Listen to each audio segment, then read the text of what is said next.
এবং আমি এইটারই রিফ্লেকশন এই ডেটাতে আমি দেখছি। এবং এটা আমি বলবো, প্রফেসর ইউনূস বারবার বলছেন এটা ইতিহাসের one of the best election হবে এবং আমরা আশা করছি এবং এটার একটা ইন্ডিকেশন আমরা দেখছি। এবং আমি আশা করব কেউ ওনাদেরকে ফান্ডিং করবেন যাতে প্রতি মাসে আমরা এটা দেখতে চাই। আসলেও তো আমরা কি পথ কোথায় আমাদের ভুল হচ্ছে, আমরা কি ডিরেল হয়ে যাচ্ছে কিনা, মানুষের এক্সপেকটেশনের অনেক বাইরে। এটা অনেক ক্ষেত্রে এই ডেটাগুলো, এই অপিনিয়ন পোলগুলো অনেক ক্ষেত্রে আপনাকে মানে আপনার পলিসিতে স্টেডিং আপ যেটাকে বলে, যে আপনাকে সঠিক একটা পলিসি নিতে সাহায্য করে, বা আমি কোথাও ভুল করছি কিনা সেটা খুব রেকটিফাইয়ের একটা টাইমও সে দিয়ে দেয়, যে না তুমি এই জায়গাটা ভুল করছো, তুমি রেকটিফাই করো।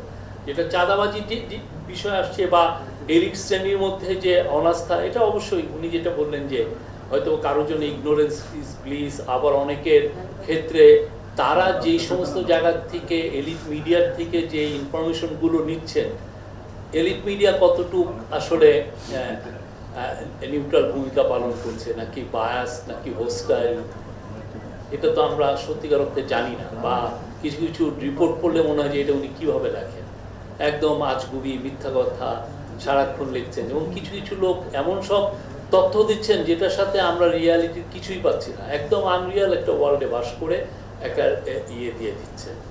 আমরা মনে করি এটার থেকে অনেকেই আমাদের অনেক বড় বড় ইকোনমিস্টরাও এটার থেকে ইভেন অনেকে দেখলাম যে অনেক হোস্টাইল রিমার্ক করছেন ইদানিং। তো আমরা তাদেরকে বলবো যে please look at this data, দেখেন, এবং সবাই মিলে পুরো জাতি একসাথে মিলে let's have a very good election. ওনাদের খুব দ্রুত ডেমোক্রেটিক ট্রানজিশনে যাওয়া উচিত। বাংলাদেশের একটা প্রফেসর ইউনূস যেন একটা ফাউন্ডেশনাল ইলেকশনের মাধ্যমে আমরা যেন ফিউচার কোর্সের দিকে এগিয়ে যাই। Thank you very much. অসংখ্য ধন্যবাদ শফিকুল আলম ভাই ফর ইউর এন্ডোর্সমেন্ট। আমরা আলোচনায় এই পর্যায়ে কিছু প্রশ্ন নিব আপনাদের কাছ থেকে, যদি জি। শফিক ভাই, আমি মোহন বলছিলাম, একাত্তর টিভিতে কাজ করি। আমার একটা প্রশ্ন হচ্ছে, আপনি বলছিলেন যে কমিউনিটি যদি একসাথে ভোট দিতে যায় ভোটটা ফ্রি ফেয়ার হবে, আইন শৃঙ্খলা বাহিনী মানে এত কিছু নিয়ন্ত্রণ না করলে সমস্যা নেই। আমি আমার একটা অভিজ্ঞতা বলি, 18 নির্বাচনে আমাদের টোটাল বাসার 30টার মতো ভোট, আমরা সবাই একসাথে ভোট দিতে গিয়েছিলাম, কিন্তু তখন ভোটটা আসলে আগে হয়ে গিয়েছে, আমাদেরকে ভোট দিতে দেয়নি। আমরা তো কমিউনিটি গিয়েছিলাম, মানে তখন তো পুলিশ, রিটার্নিং প্রিজাইডিং কেউ হেল্প করে নাই, আমরা ভোট দিতে পারি নাই। সো আগামী নির্বাচনে যদি এই পরিস্থিতি হয়, মানে পুলিশ প্রিজাইডিং যদি সহায়তা না করে, আমাদের কমিউনিটি কিভাবে ভোট দিবে? আপনারা হয়তো ভোট দিতে গিয়েছিলেন, কিন্তু বেশিরভাগ লোক যায়নি, তারা জানে যে কি ভোটটা হয়েছে। এখন আপনার নিজস্ব, ওই যে বললাম না, আমি নিজে দেখছি যে পাশের বাসায় একজন খুন হয়েছে বলে যদি আমি সবাইকে ভাবি যে দেশের আইন শৃঙ্খলা পরিস্থিতি খুব খারাপ, হ্যাঁ, তো আমাদের যেটা ইয়ে হচ্ছে 2018 মতো এত ব্ল্যাটেন্টলি রিগড ইলেকশন বাংলাদেশের ইতিহাসে আর একটা হয়েছে কিনা অসম্ভব। ওইটাকে আপনি আসলে এই ডিসকাশন আনাটাই ঠিক না, ওটা কোনো ইলেকশনই হয় না, রাতের বেলায় সব ইয়ে হয়ে গেছে।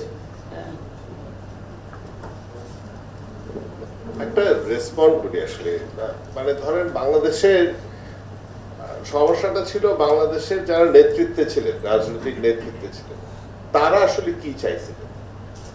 হ্যাঁ, তারা কিন্তু বাংলাদেশকে যেভাবে চালাতে চাইছেন বাংলাদেশ সেভাবেই চলছে। তারা চাইছে পুলিশ যাতে এই রিগড ইলেকশনে অংশ নেয়, তারা চাইছে বিডিআর যাতে করে, তারা চাইছে আর্মি যাতে করে। আমার কাছে মনে হয় একটা বড় ফ্যাক্টর হবে, সেটা হচ্ছে আমাদের এইবার যারা পাওয়ারে আছেন তারা তো চাচ্ছেন একটা নিরপেক্ষ ইলেকশন।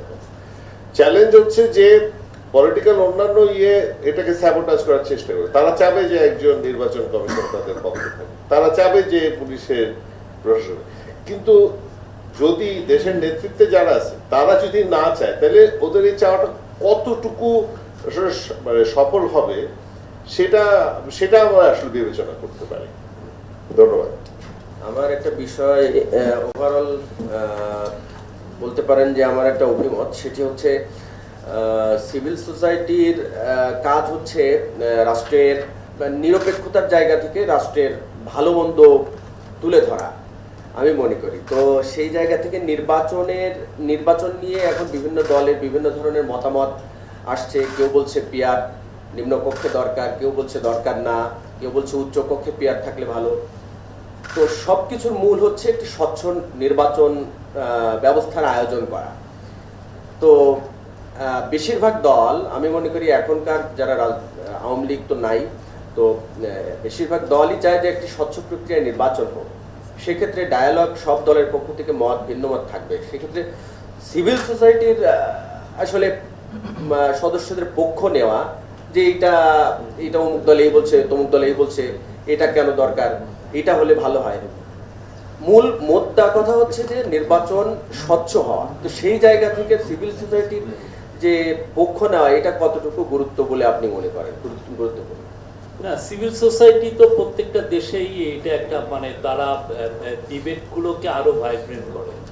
আপনি অনেক সময় পলিটিক্যাল পার্টিরা তো তার ডিবেট গুলো করছে, তারা ধরেন জনগণকে রিপ্রেজেন্ট করে পলিটিক্যাল পার্টি, এবং কনসেনসাস কমিশনের সাথে আলাপগুলো পলিটিক্যাল পার্টি করছে।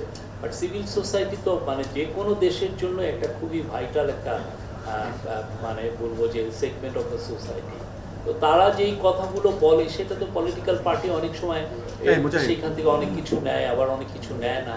সে মনে করে যে এই মানে আমি মনে করি যে এটা যে কোনো সিভিল সোসাইটি এগুলো বিষয়ে যখন করে এটা আমাদের আন্ডারস্ট্যান্ডিংটাকে স্ট্রেচ করে, অনেক বড় করে, এটা আমাদেরকে আরো পজিটিভলি কন্ট্রিবিউট।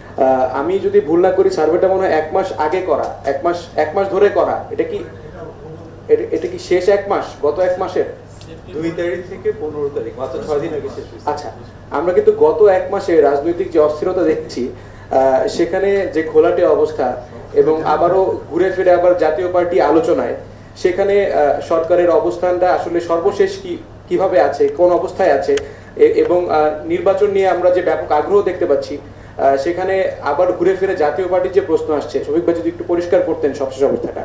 আমরা তো খুবই স্টেবল একটা পলিটিক্যাল ক্লাইমেট দেখছি, খুবই স্টেবল, খুবই সিভিল ডিবেট হচ্ছে। আপনি গত 6-7 মাসে যে ডিবেটটা হয়েছে পলিটিক্যাল পার্টি কনসেনসাস, এটা বাংলাদেশে একটা আনপ্রেসিডেন্টেড একটা ইভেন্ট। এটা বাংলাদেশে কবে এরকম সিভিল ডিবেট হয়েছে বলেন? সবাই মিলে বসে থেকে আমরা দিনের পর দিন তারা এই ডিবেট গুলো করেছে। হ্যাঁ, তো আমি মনে করি না এখন যেটা হচ্ছে সেটাও একদমই সিভিল। দুই একটা আপনি যদি বলেন যে হ্যাঁ একজনের নুরুল হক নূরের উপরে অ্যাটাক হয়েছে, সেইটাকে আপনি যদি পাশ কাটিয়ে রাখেন, বাকিগুলো কি এগুলো নিয়ে কি ডিবেট হতে পারে না? আমি যদি মনে করি না এই পার্টি থাকবে না, আমি তো বলতেই পারি যে এই পার্টিকে আমি রাখতে চাই না। না বলাটা তো আর এমন কিছু না, আপনি বরং মুখ বন্ধ করাটাই বরং খারাপ। এখন আমাদের পলিটিক্যাল পার্টিগুলো গভর্নমেন্ট কি ডিসিশন হবে সেটা তো পরের বিষয়। বাট আপনি যদি দেখেন সত্যিকার অর্থে এটা মানে বাংলাদেশের গত 6-7 মাসে যা হয়েছে খুবই স্টেবল। ওনারা ভালো সিভিল ডিবেট করেছেন বলে স্টিল ঠান্ডা ছিল। এই গভর্নমেন্ট 300 দিনে 1608টা এই প্রোটেস্টকে হ্যান্ডেল করেছে। আনবিলিভেবল, প্রত্যেক দিন 4টা 5টা 6টা কেউ না কেউ কোথাও না কোথাও প্রোটেস্ট করছে, এবং মানুষের এক্সপেকটেশন যে আপনি একটা লাঠি চার্জও করবেন না,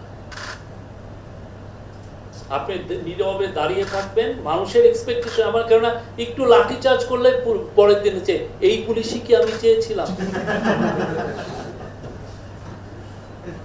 এই জায়গায় এবং ওনারা এই ডিবেট গুলো করেছেন বলে সত্যিকার অর্থে দেশটা মানে এই যে পিস অ্যান্ড স্টেবিলিটি ছিল, এটা ওয়ান অফ দ্য মেজর কারণ হচ্ছে এই সিভিল ডিবেট, এই যে ব্রিলিয়ান্ট যে ডিবেট হচ্ছে। আমি বলতে পারি মিনিমাম 30টা বই হবে এটার উপরে। হাসিব ভাই লিখবেন, জুনায়েদ সাকি লিখবেন, যারা যারা ছিলেন, রিয়াজ ভাই লিখবেন, এবং এই জিনিসগুলো এখানেই তো শেষ না।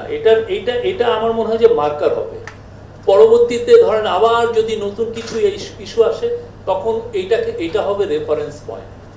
এই যে ডিবেটগুলো হয়েছে অ্যাপ্রিশিয়েট করেন বাংলাদেশের পলিটিক্যাল পার্টিগুলো, কেউ অ্যারোগেন্ট না, কেউ কাউকে গালি দিচ্ছেন না, আবার ওয়াকআউট যখন করতেছেন 1 মিনিটের জন্য ওয়াকআউট করে আবার আসতেছেন। এমন যদি হতো যে একটা গ্রুপ বললো যে না আমি ডিবেটই করবো না, আমি এটা মানিই না, তখন কি করতেন? আমি এটা অ্যাপ্রিশিয়েট করেন, ইটস এ ব্রিলিয়ান্ট একটা টাইমের মধ্যে আমরা ছিলাম। এক্সটর্শনের যে সিচুয়েশনটা, এটা মানে জেনজি বলেন বা হায়ার এডুকেশনের ক্ষেত্রে বলেন, এই জায়গাটাতে মানে কাইন্ড অফ ডিসপ্রপোর্শনেটলি বেশি কম্পেয়ার টু আদার গ্রুপ বা আদার। এরপরে যে কোশ্চেনটা যে আপনারা কোত্থেকে এই চাঁদাবাজি ইনফরমেশন সবচেয়ে বেশি পান, সেটা হচ্ছে সোশ্যাল মিডিয়া। তো এটা কি ডিরেক্ট কোনো কোয়ালিশন থাকতে পারে যে আপনি চাঁদাবাজি পারসেপশনটা বেসিক্যালি আপনি পাচ্ছেন সোশ্যাল মিডিয়া রিয়েলিটি থেকে, rather than your sort of lived experience? এরকম কিছু মানে কোনো স্ট্যাটিস্টিক্যাল ইস্যু হতে পারে কিনা? না, ওটা আপনি বোধহয় তখন ছিলেন না, এক্স্যাক্টলি প্রেজেন্টেশন ওটাই বলেছি আমরা, যে এটা মানে আমাদের অ্যাসেসমেন্ট হচ্ছে এটা। এখন স্ট্যাটিস্টিক্যালি আমরা আসলে একটা কোরিলেশন টেস্ট করি, আমরা এখনো কোরিলেশন টেস্টগুলো এখনো করি নাই, যে এটা এতটুকু বাড়লে ওইটা কতটুকু বাড়বে।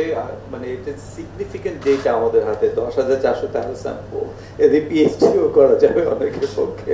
সো আমরা আসলে এই আপনি যে কোরিলেশনস গুলো বললেন, এগুলো আমরা সামনের দিকে এগুলো আমরা টেস্টিং গুলো করব আরো সময় নিয়ে।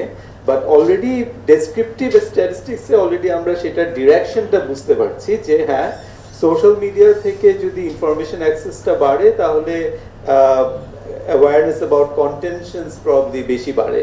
তো সেটাই আমরা এখানে দেখতে পাচ্ছি সরাসরি। আপনি যদি পরের এজ গ্রুপে যান, সেখানে দেখবেন যে আপনার দেখেন এখানে ইয়েস বলেছে হচ্ছে 26.9%, হ্যাভেন হার্ড অফ পিআর বলেছে 51.2%। হ্যাঁ, তো এই টেবিলটাতে দেখবেন যে আপনার যত আপনার জানার হার বেশি, তত আপনার হ্যাঁ বলার হার বেশি। দেখতে পাচ্ছেন জিনিসটা?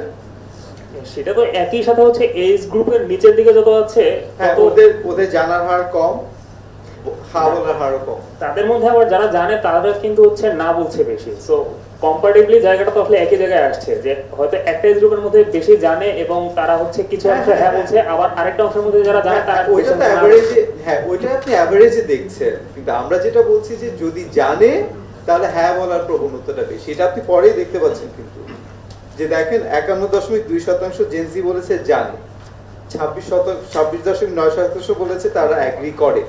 তারপরে দেখেন 58.1% মিলেনিয়ালস বলেছে তারা জানে, হ্যাভেন হার্ড মানে কমে গেছে আর কি হ্যাভেন হার্ডের ব্যাপারটা।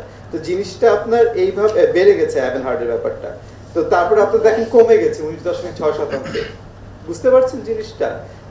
তো জানার হার যত বেশি, হ্যাঁ বলার হারটা তত বেশি, কিন্তু ওই যে ওভারঅলের যে আপনার যে এফেক্টটা সেটা গিয়ে তখন মিলে গিয়েছে।